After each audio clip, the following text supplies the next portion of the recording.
So that's a really good point because you typically have red team, which is like the penetration testers.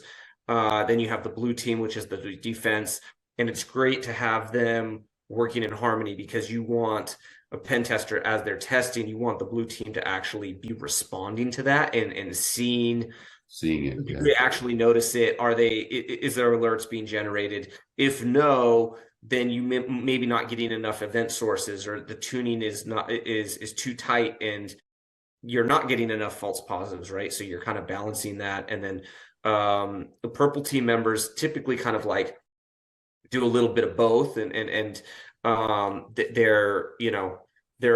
they work with the red team, they work with the blue team to kind of marry the results together, and also during the testing process and so on. So a good example is on a vulnerability scan. Say you run like a Nessus or Qualys vulnerability scan. You'll have the high, medium, and lows, and we've seen that in a lot of environments when we actually do a true penetration test, not external but internal, when you do the internal piece, there's like 3 lows that when used in combination, you can grab the administrator password hash on a lot of networks. Like I'd say it's probably like 60% of the networks were able to grab that administrator hash. But if you were just kind of if you weren't actually doing that true test, you were only relying on the vulnerability scan, they would show up as lows. And as the internal IT person, yes, the lows are important, but highs are way more important. So I'm going to focus on those. But it was really the 3 lows used in conjunction that allowed the administrator hash to be compromised. And so it's just kind of, I think it's really critical as part of the cybersecurity strategy. You wouldn't build a house without an inspector.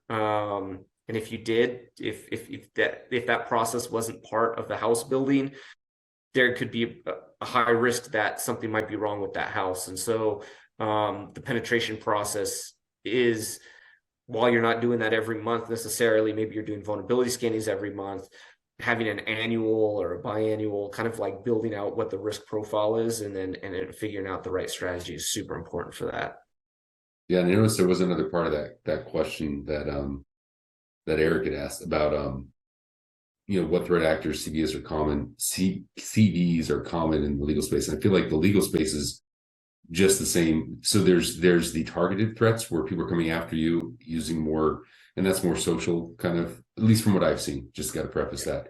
But the random scans, if you have an IP that's public facing, you're going to be susceptible to all the same stuff that everyone else is, from Log4j to just denial of service.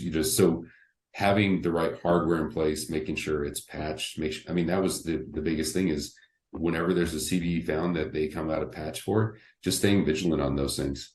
Being in a state of continual, I want to say like DevOps type of a strategy, but to some degree, your environment is always in a state of flux. And so many times lawyers, especially, they don't want to change anything. I just want to do what I've been doing. I can't have this downtime. You can't bring it. It's like, you have to have this stuff built in.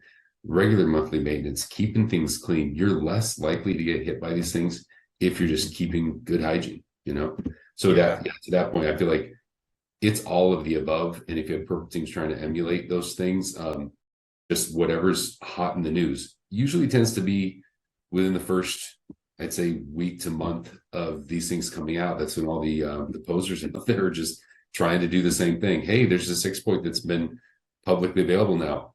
Boom, it hits everything, and we see it. We see the traffic. Yeah, Log4j has been a lot of people don't really understand the full implication of like what happened here. It was so big. So many businesses were compromised that what people don't realize is that a lot of organizations were infiltrated, but criminals just didn't have time to do anything with it. They just had a foothold. And so they now just to make sure they could.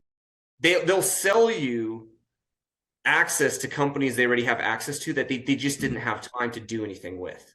And so they'll before you could on the dark web buy tools like, hey, I need a ransomware tool. Now you can actually buy companies that already have a foothold in, and they're like, here's your access. We got access. We haven't even got around to it.